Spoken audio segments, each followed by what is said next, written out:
فلولا نفر من كل فرقة منهم طائفة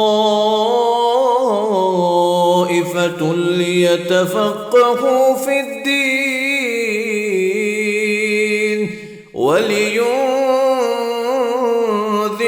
قومهم إذا رجعوا إليهم لعلهم يحذرون.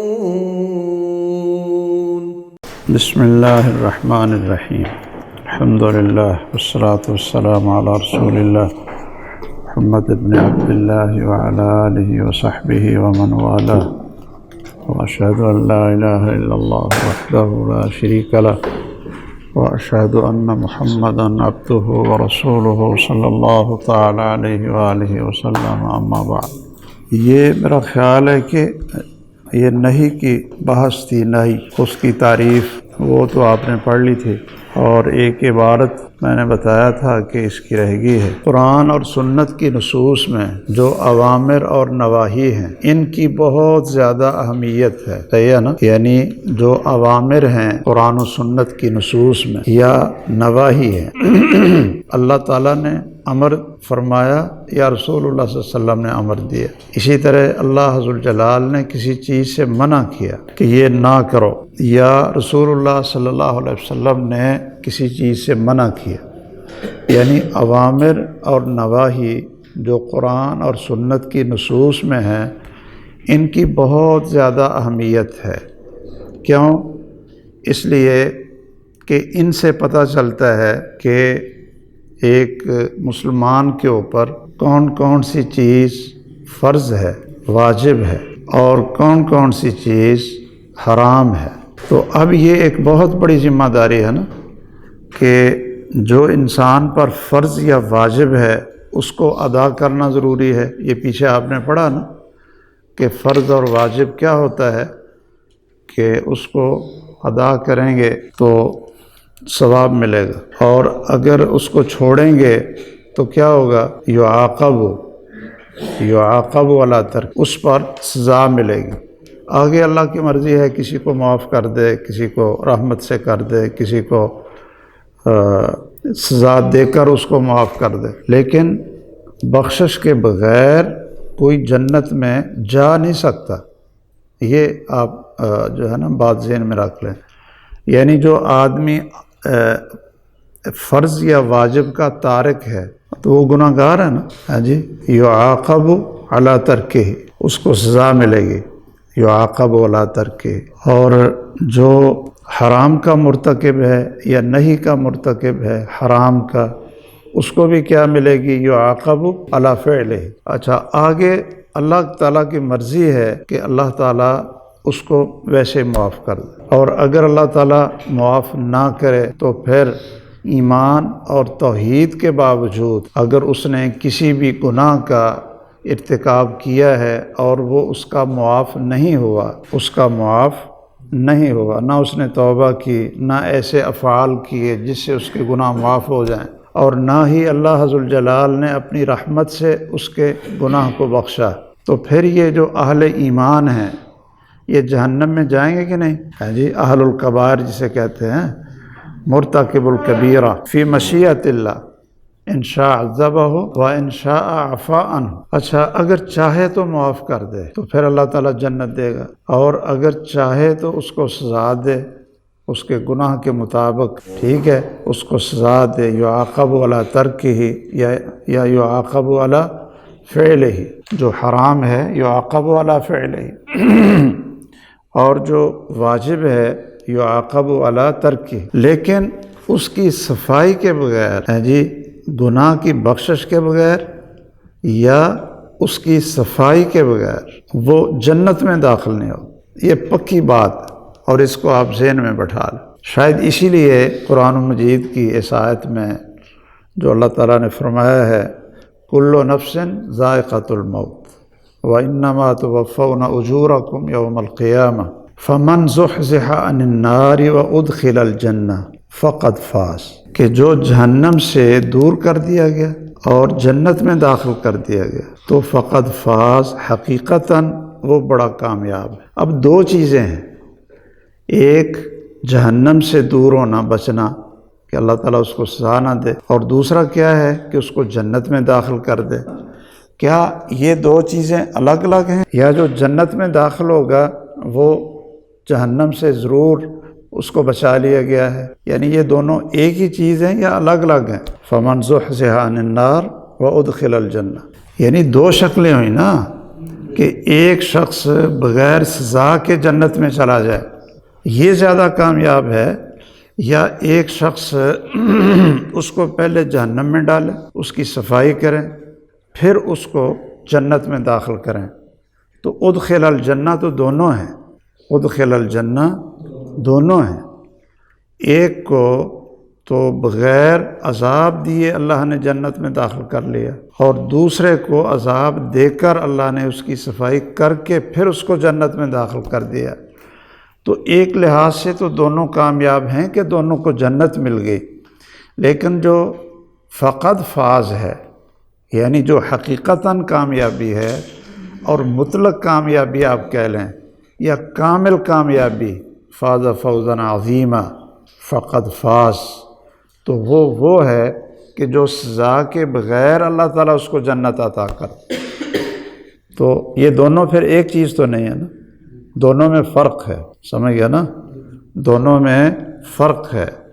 اور اس آیت میں جن کو فقط فاز کہا ہے وہ ہیں زحزح عن النار، وہ اللہ نے ان کے گناہوں کو ویسے ہی معاف کر دی، یا کسی کی دعا سے معاف کر دی، ٹھیک ہے نا، یا اس کے اور نیک اعمال تھے ان کی وجہ سے معاف کر دی، یا اللہ کی رحمت پڑی ہے اس سے معاف کر دی، یا رسول اللہ صلی اللہ علیہ وسلم کی شفاعت سے اس کو معاف کر دیے، یا مومنوں کی اور اس کے اولاد کی دعاؤں سے اللہ نے اس کو معاف کر دی۔ یہ جو اسباب مکفرہ ہیں، یہ شاید میں نے آپ کو بتایا بھی تھا ایک دفعہ کہ شیخ الاسلام نے اس میں منہاج السنہ میں 10 شمار کیے، اور ان کا خلاصہ یہ شرح عقیدہ طحاویہ کے اندر بھی آپ نے پڑھا ہوگا۔ اور یہ ایک بحث تھی، اس میں نے آپ کو بتایا تھا کہ ہمارے کئی علماء نے لکھا ہے، بڑے بڑے شارحین نے، کہ کبیرہ گناہ توبہ کے بغیر معاف نہیں ہوتا، کبیرہ گناہ توبہ کے بغیر معاف نہیں ہوتا۔ تو میں نے اس پر یہ تعلیق آپ کو لکھائی تھی کہ یہ جو کہتے ہیں کہ توبہ کے بغیر کبیرہ گناہ معاف نہیں ہوتا، یہ بات صحیح نہیں ہے۔ کیا اللہ تعالیٰ کبیرہ گناہ کو اپنی رحمت سے معاف نہیں کر سکتا؟ ان اللہ لا یغفر ان یشرک بہ ویغفر ما دون ذلک لمن یشاء۔ اور اسی طرح رسول اللہ صلی اللہ علیہ وسلم کی شفاعت سے، فرشتوں کی شفاعت سے، حدیث میں آتا ہے نا کہ جن لوگوں کو اللہ تعالیٰ جہنم میں ڈالیں گے تو پھر اللہ تعالیٰ یہ فرمائیں گے کہ جس نے ان کی شفاعت کرنی ہے کر لو۔ تو اہل ایمان بھی کریں گے کہ اللہ یہ تو ہمارے ساتھ رہتا تھا، ہمارے کمرے میں رہتا تھا، ہمارے ساتھ پڑھتا تھا، ہمارے محلے میں رہتا تھا، ہاں جی، تو اس کے اندر ایمان تھا، یا اللہ اب یہ جنت میں ہمارے ساتھ نہیں ہے تو اس کو بھی ہمارے ساتھ لے۔ یہ اہل ایمان سفارش کریں گے یا نہیں کریں گے؟ دوست وہ سفارش کریں گے۔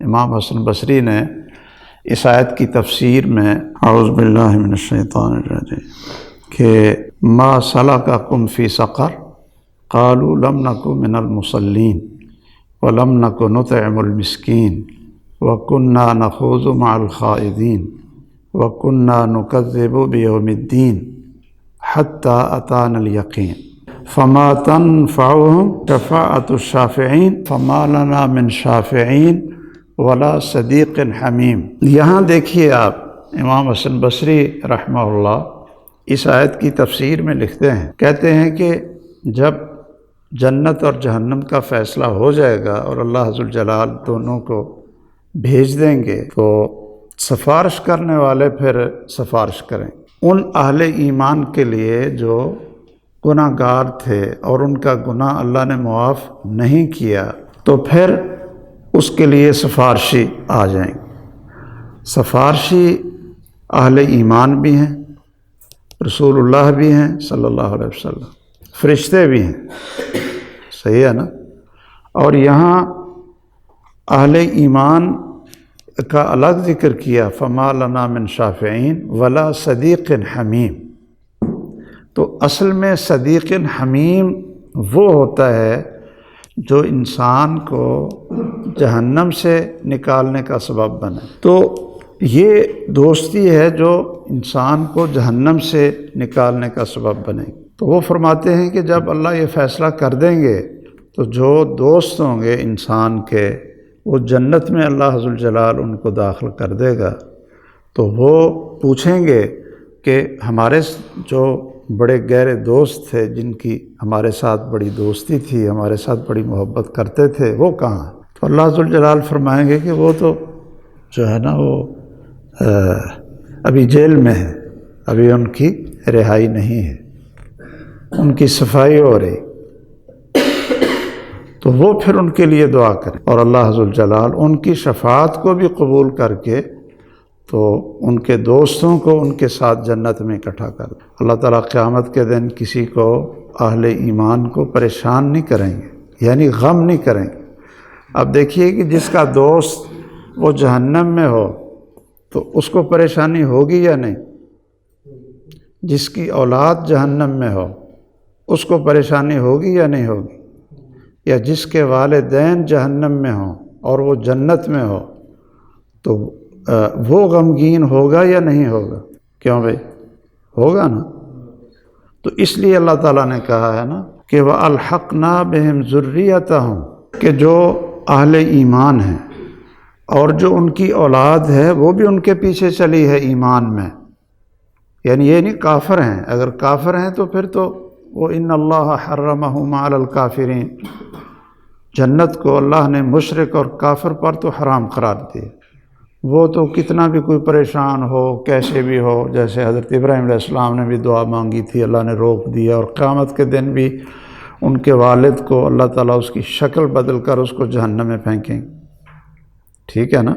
یہ بات ہے اہل ایمان کی۔ اس لیے اللہ نے کہا کہ جو لوگ ایمان لائے اور ان کی اولاد بھی ان کے پیچھے چلی ہے، کیا معنی؟ کہ وہ بھی ایمان لے آئے، لیکن اولاد اس درجے کے ایمان پر یا نیکیوں پر نہیں تھی جس درجے پر والدین تھے۔ اب والدین وہاں پریشان ہوں گے تو اللہ تعالیٰ کیا کہتے ہیں؟ وَأَلْحَقْنَا بِهِمْ ذُرِّيَّتَهُمْ، اللہ کہتے ہیں کہ ہم ان کو وہاں پریشان نہیں ہونے دیں گے، تو ہم ان کے اعمال کم ہونے کے باوجود ان کو جنت میں وہی درجہ دے دیں گے جو ان کے والدین کو اللہ تعالیٰ فرمائے۔ صحیح ہے نا؟ وَأَلْحَقْنَا بِهِمْ ذُرِّيَّتَهُمْ وَمَا أَلَتْنَاهُمْ مِنْ عَمَلِهِمْ مِنْ شَيْءٍ، اور اللہ فرماتے ہیں کہ ہم کسی کے جو بھی اس نے عمل کیا ہوگا ہم اس کو اس نیکی کا پورا بدلہ دیں گے، ہم کوئی کمی نہیں کریں گے، ہم کاٹیں گے نہیں۔ تو خیر، میں یہ عرض کر رہا تھا کہ دوستی لگائیں کسی مومن سے تاکہ وہ قیامت کے دن ولا صدیق حمیم وہ ہماری سفارش کر سکے۔ شاید میں نے آپ کو بتایا تھا یا آپ نے پڑھا ہوگا کہ امام ابن جوزی وہ ایک بہت بڑے واعظ تھے، اور ان کی وعظ میں اور ان کے درس میں لاکھوں کی تعداد میں لوگ شریک ہوتے تھے، اس دور میں لاکھوں کی تعداد، اور لاکھوں لوگ ان کا درس اور نصیحت سن کر وہ انہوں نے گناہوں کو چھوڑا اور صالحین میں شامل ہو، انہوں نے توبہ کی۔ اگر آپ کوئی بھی کتاب آپ کو نظر آئے ان کی یہ وعظ نصیحت کے اوپر، تو بڑی زبردست کتابیں ہیں ان کی، ابن جوزی۔ اور اسی طرح بہت سے یہودی اور عیسائی ان کے درس اور وعظ سے مسلمان ہوئے، تو انہوں نے ایک دن اپنے جو شرکاء تھے درس کے، ان کو وعظ کرتے کرتے نا انسان کا دل کئی دفعہ یعنی بھر جاتا ہے، نرم ہو جاتا ہے، تو وہ فرمانے لگے کہ آج میں بھی ایک آپ سے گزارش کرتا ہوں کہ جب تم میرا وعظ سن کر، جی میرا درس سن کر بڑے بڑے گناہوں سے لوگ تائب ہو گئے اور تہجد گزار بن گئے، صالحین میں شامل ہو گئے، تو جب اللہ ذوالجلال تمہیں جنت عطا کر دے، تم جنت میں چلے جاؤ اور وہاں مجھے نہ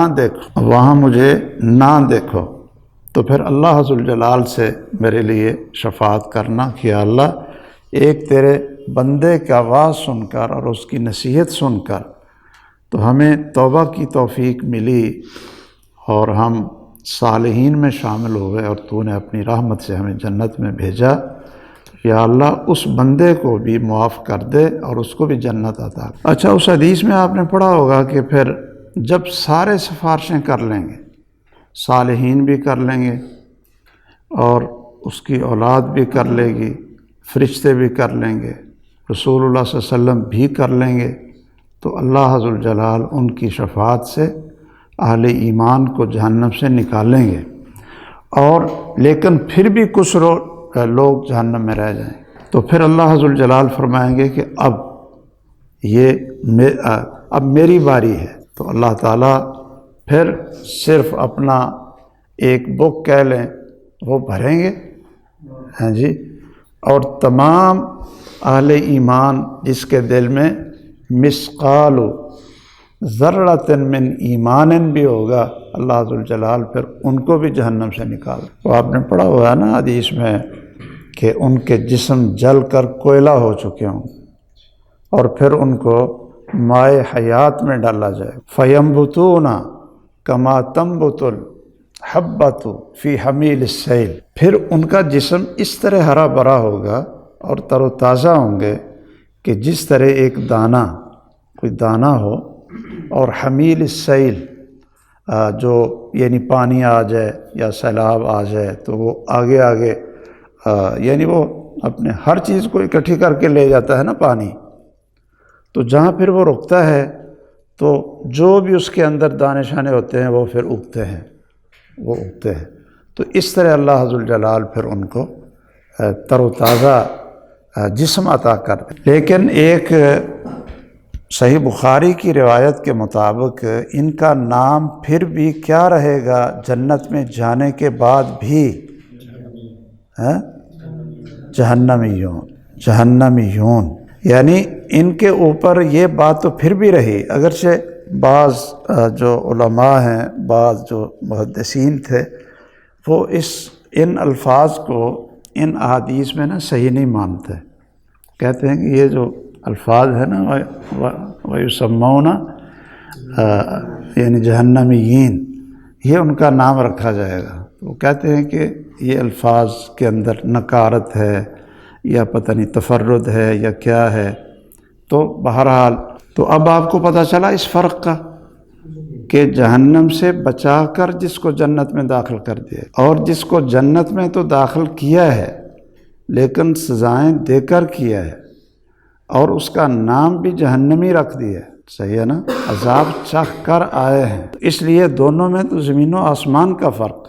اچھا، اسی طرح بعض احادیث کے اندر کئی چیزیں ہیں کہ بعض احادیث میں جو ثواب اور اجر رسول اللہ صلی اللہ علیہ وسلم نے بیان کیا ہوتا ہے وہ یہ ہوتا ہے کہ اللہ نے اس کے لیے جنت میں گھر بنا دی، ٹھیک ہے۔ اچھا، جنت میں گھر تو بن گیا، کیا جنت میں گھر بننے سے یہ لازم آئے گا کہ یہ شخص بغیر سزا کے اپنے گھر میں جائے؟ یہ نہیں لازم آتا۔ اس لیے اگر ساتھ یہ ہونا کہ یہ فلاں عمل کرنے سے اللہ ذوالجلال جہنم کی آگ اس پر حرام کر دیں گے، جہنم کی آگ کو حرام کر دیں گے، تو وہ ایک عمل ہوگا کہ جس سے اللہ ذوالجلال سزا کے بغیر اس کو اس کے جنت والے جو اس کا مکان ہے اس میں داخل کر دیں گے۔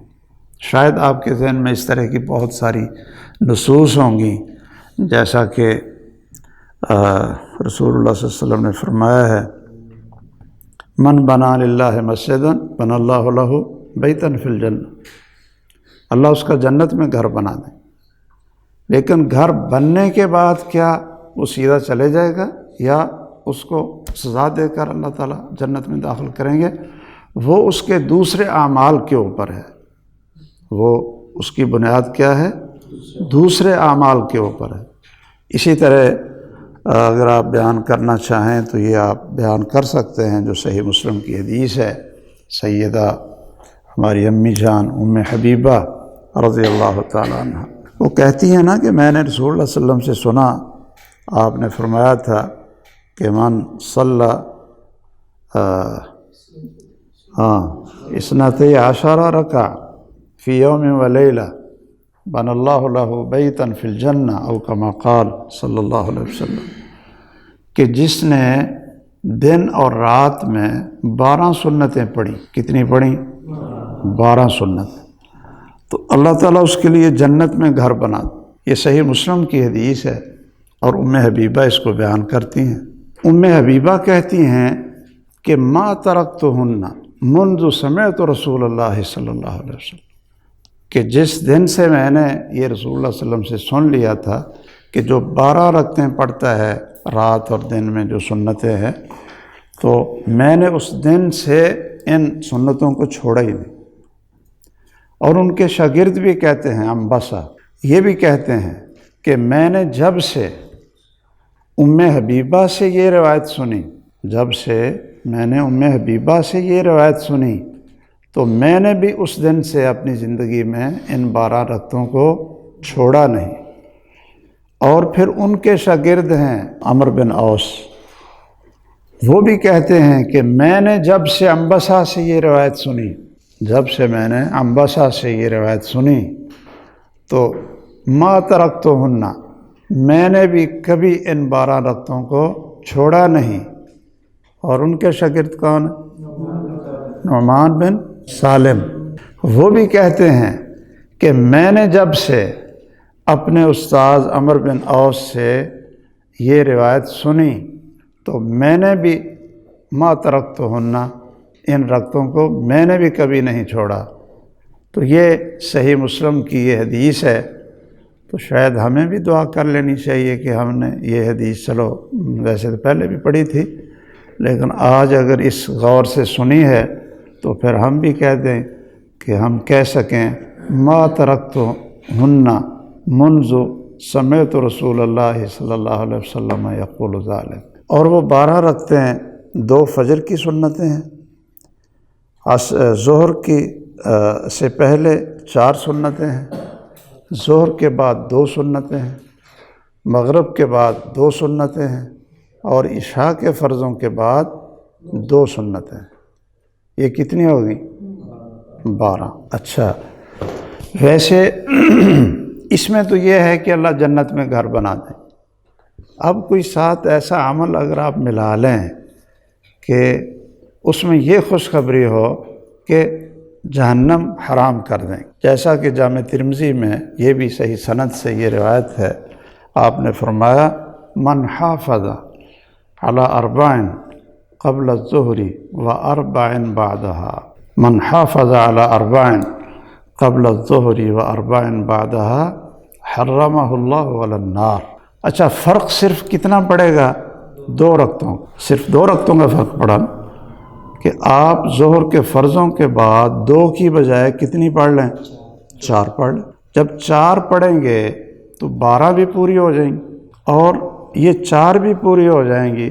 من حافظ علی 4 قبل الظہر و 4 بعدها حرمہ اللہ علی النار۔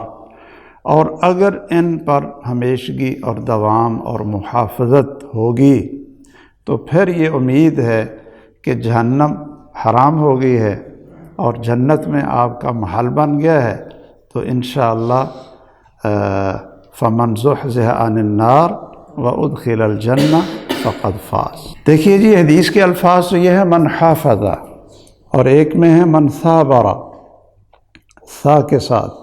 اب حافظہ کا معنی تو یہی ہوتا ہے کہ انسان اس کی محافظت کرے، اس کی کوشش کرے۔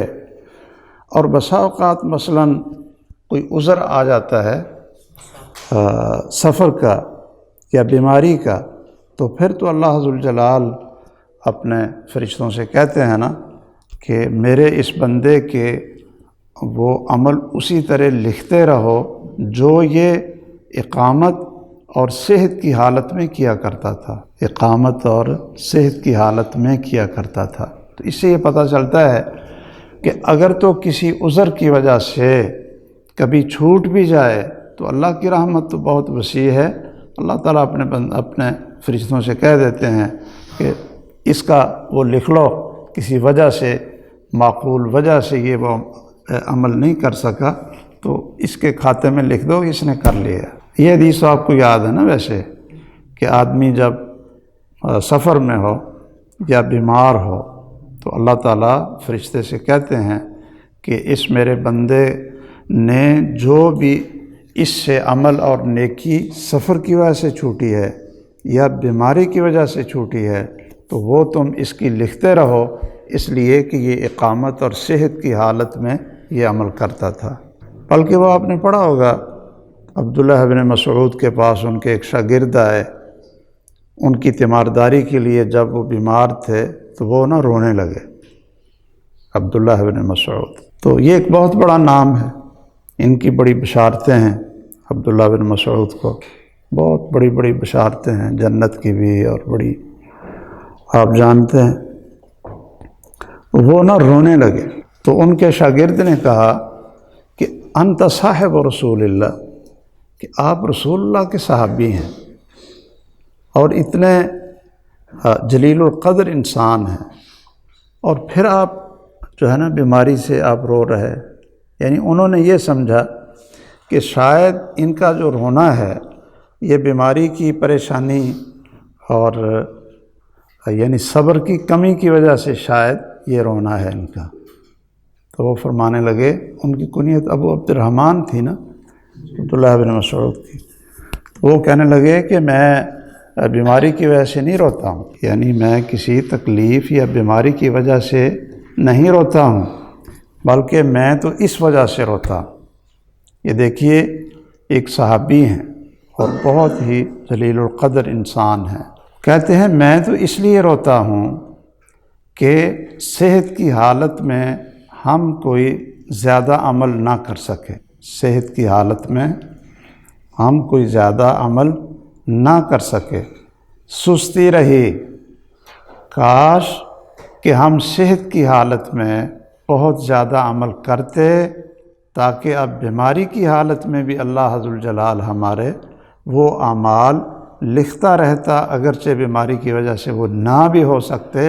تو پھر انہوں نے یہ حدیث بیان کی کہ میں نے رسول اللہ صلی اللہ علیہ وسلم سے سنا تھا کہ جو آدمی بیمار ہو جاتا ہے یا مسافر بن جاتا ہے تو اس کی وجہ سے اگر کوئی عمل اس سے چھوٹتا ہے تو اللہ تعالیٰ فرشتوں سے کہتے ہیں کہ جو عمل یہ صحت اور اقامت کی حالت میں کرتا تھا اس کا لکھتے ہی جاؤ۔ جنت میں صفائی کے بغیر یعنی بخشش کے بغیر نہیں جنت میں جا سکتے، بخشش کے بغیر، وہ بخشش رحمت سے ہو جائے یا وہ سزا سے ہو جائے، صفائی کے بغیر اللہ کی جنت پاک ہے، ہاں جی، وَمَسَاكِنَ طَيِّبَةً فِي جَنَّاتِ عَدْنٍ، پاک ہے، تو اس میں پلید وہ نہیں جا سکتا۔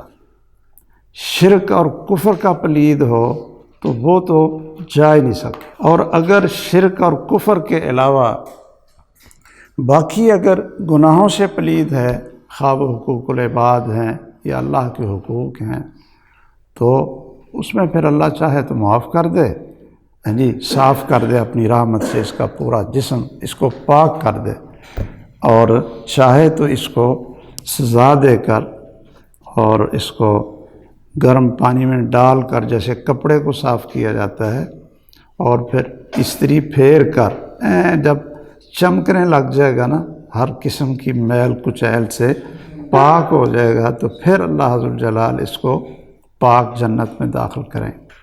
تو اوامر اور نواہی وہ میں آپ کو بتا رہا تھا کہ اس کی اہمیت بہت زیادہ ہے۔ کیوں؟ اس لیے کہ امر کا یہ معنی ہے، امر سے وجوب ثابت ہوتا ہے کہ اس کے یہ ترک سے عقاب ہوگا، اور نہیں یہ تحریم کا تقاضا کرتی ہے، اور اس کے ارتکاب سے کیا ہے عقاب کا مستحق ہوگا۔ آگے اللہ تعالیٰ اس کو سزا دے نہ دے وہ اس کی مرضی ہے، فی مشیت اللہ۔ تو اس لیے ان دونوں کی بہت زیادہ ایک مسلمان کی زندگی میں بہت زیادہ اہمیت ہے کہ امر ہے تو اس کا وہ خیال کرے، نہیں ہے تو وہ اس کا بہت زیادہ خیال کرے۔ باقی جو مستحبات ہیں وہ سابقون السابقون، اونچے درجے لینے کے لیے اللہ ذوالجلال توفیق دے دے تو اس کی کوشش بھی کریں جی، لیکن کم از کم عقاب سے بچنے کے لیے امر اور نہیں ان کا ارتکاب یہ صحیح نہیں ہے۔ اور یہ انسان اپنی طرف سے بھی کسی چیز کو واجب یا حرام نہیں کہہ سکتا، اس کے لیے نص پیش کرنی پڑے گی نا، لا تقولوا لما تصف السنتکم الکذب ھذا حلال وھذا حرام لتفتروا علی اللہ الکذب وان تقولوا علی اللہ ما لا تعلمون۔ شرک کے بعد سب سے بڑا گناہ یہ کسی چیز کو فرض یا واجب کہنا یا کسی چیز کو حرام کہنا، شرک کے بعد، اس لیے کہ اللہ کا اختیار ہے۔ کس کا اختیار ہے؟ اللہ کا اختیار۔ جس طرح بندگی صرف اللہ کا حق ہے تو تحلیل اور تحریم یہ کس کا حق ہے؟ یہ بھی اللہ کا حق ہے۔ اللہ اپنے نبی کے ذریعے بتاتا ہے، اور جو اللہ کا نبی ہمیں بتا دے ایک چیز کو حرام کر دے، ایک چیز کو حلال کر دے، تو وہ دراصل اللہ نے ہی اس کو حلال حرام کیا ہوتا ہے۔ کیوں بھائی؟ ایسے ہے نا، یعنی اللہ تعالیٰ خود قرآن میں کہہ دیں یا رسول اللہ صلی اللہ علیہ وسلم کہہ دیں کہ یہ چیز حرام ہے اور اس کا میں تمہیں حکم دیتا ہوں، یہ چیز تمہارے اوپر ضروری ہے، تو دونوں برابر ہیں ہمارے لیے، دونوں برابر ہیں۔ اور اگر کوئی شخص کسی کو یہ اختیار دیتا ہے کہ کسی وہ حکم کو واجب اور فرض کر دے اور کسی چیز کو حرام کر دے، تو اس نے اللہ کی بندگی میں شرک کیا ہے، اس لیے کہ یہ اللہ کی بندگی ہے، اس کا حق ہے کہ وہ احکام تحلیل اور تحریم کو جاری فرمائے۔ اس لیے تو آیت ہے نا، اتخذوا احبارهم ورهبانهم اربابا من دون الله والمسيح ابن مریم وما امروا لیعبدوا الہا واحدا۔ یہ آگے کیوں کہا ہے اتخذوا احبارهم ورهبانهم اربابا من دون اللہ والمسیح ابن مریم وما امروا الا لیعبدوا الہا واحدا۔ وہ جب آپ نے عدی بن حاتم سے پوچھا تھا نا، یہ عدی بن حاتم نے پوچھا کہ یہ جو آیت ہے اللہ تعالیٰ کہتے ہیں کہ یہ آپ کے جو پیر اور علماء ہیں جی ان کو آپ نے رب بنا لیا، تو ہم تو ان کی عبادت نہیں کرتے۔ آپ نے فرمایا کیا یہ لوگ جس کو وہ حرام کہتے ہیں اس کو تم حرام کہہ دیتے ہو، جس کو وہ حلال کہتے ہیں اس کو تم حلال کہہ دیتے ہو، یہی تو ان کی عبادت۔ کیوں بھائی؟ یہی تو ان کی عبادت۔ تو اس لیے امر اور نہی کا جو ہے نا، اس کی اہمیت بہت زیادہ ہے دین کے اندر، تو اس لیے اصول الفقہ میں اس کو اچھی طرح سمجھ کر اس کو پڑھنا چاہیے۔ اور پھر آپ کو یہ بھی پتہ ہے کہ قرآن اور سنت کا انداز احکام کے بارے میں یہ نہیں ہے ہر جگہ پر کہ یہ واجب ہے، یہ نماز کے اتنے فرائض ہیں، اتنے واجبات ہیں، اتنے محرمات ہیں، یہ چیز حرام ہے، یہ چیز حرام ہے جی، یہ چیز سنت ہے۔ یہ شریعت کا انداز نہیں۔ شریعت کا انداز کیا ہے کہ جو کچھ اللہ اور اس کے رسول نے کہا ہے ویسے کرو، جو کہا ہے ویسے کرو۔ اگر امر دیا ہے وہ واجب ہو جائے گا، اس کے دلائل موجود ہیں۔ اگر آپ نے منع کیا ہے تو وہ چیز حرام ہو جائے گی، اس کے دلائل موجود ہیں کہ النہی یقتضی التحریم اور الامر المطلق یدل علی الوجوب۔ اس کے دلائل میں نے آپ کو بتایا بھی تھے پیچھے جو امر کی بحث گزری تھی۔ اچھا، میں یہ چاہتا تھا کہ میں نا اس کا جو خلاصہ تھا، باقی چیزیں تو میں نے آپ کو بتا دی تھیں کہ جس چیز سے آپ نے منع کیا وہ چیز حرام ہے، اگر کوئی قرینہ نہ ہو وہ چیز کیا ہے؟ حرام ہے۔ اور اگر کوئی منہی ان ہو اور حرام چیز کا ارتکاب کر لے تو کیا شرعاً وہ صحیح ہوگی یا باطل ہوگی؟ یعنی شریعت نے ایک چیز سے روکا کہ یہ کام نہ کرو، لیکن پھر اگر کسی نے کر لیا تو کیا وہ چیز باطل ہوگی یا صحیح ہوگی، یا صحیح ہوگی اور فاسد ہوگی، یعنی گناہ گار بھی ہوگا اور صحیح بھی ہو جائے، کیا اس طرح ہوگا؟ یہ ایک چونکہ اختلافی مسئلہ تھا۔ یہ جو جب سے یہ فلسفہ اسلامی علوم کے اندر آیا ہے نا، تو اس نے ہر چیز میں اختلاف ڈال دی۔ اب ایک چیز سے روکا بھی ہے رسول اللہ صلی اللہ علیہ وسلم نے، منع کیا اس سے، تو پھر کوئی کہے جی یہ حرام ہونے کے باوجود اگر آپ کر لیں گے نا تو یہ واقع ہو جائے گا، اس کے آثار مرتب ہو جائیں۔ جیسا کہ میں نے شاید مثال دی تھی آپ کو کہ اگر کوئی نظر مان لیتا ہے کہ وہ عید کے دن روزہ رکھے گا، تو اب اس کو نظر تو پوری کرنی پڑے گی۔ اب یہ حضرات کہتے ہیں کہ اگر وہ روزہ رکھ لے تو پھر کیا ہوگا؟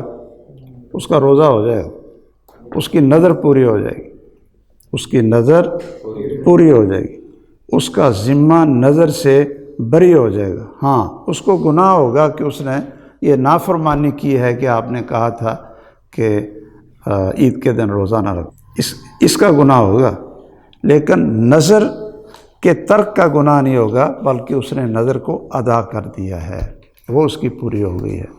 اور اگر وہ اس گناہ سے بچنا چاہتا ہے تو پھر یہ نظر اس کی منعقد ہو جائے گی، اس کے اوپر ایک روزہ عید کے دن کا فرض ہوا، لیکن آپ نے منع کیا ہے تو پھر وہ عید کے دن نہ رکھے، وہ اگلے دن رکھے۔ اور ہمارے نزدیک کیا ہے کہ یہ نظر باطل ہے، یہ نظر معصیت ہے، یہ نظر معصیت ہے، اس کا وہ کفارہ دے گا اور اس کو پورا نہیں کرے گا، اس کو پورا کر ہی نہیں سکتا ہے۔ اور اگر وہ عید کے دن روزہ رکھے گا تو وہ مجرم ہوگا، اس کا روزہ ہی نہیں ہوگا، اس لیے کہ النہی یقتضی الفساد البطلان، کہ ایک چیز سے روک دیا ہے تو وہ چیز باطل ہے۔ کیا ہے؟ باطل ہے، جیسے کل عدم ہے، اس کا روزہ ہی نہیں ہوگا، اس لیے کہ آپ نے روک دیا۔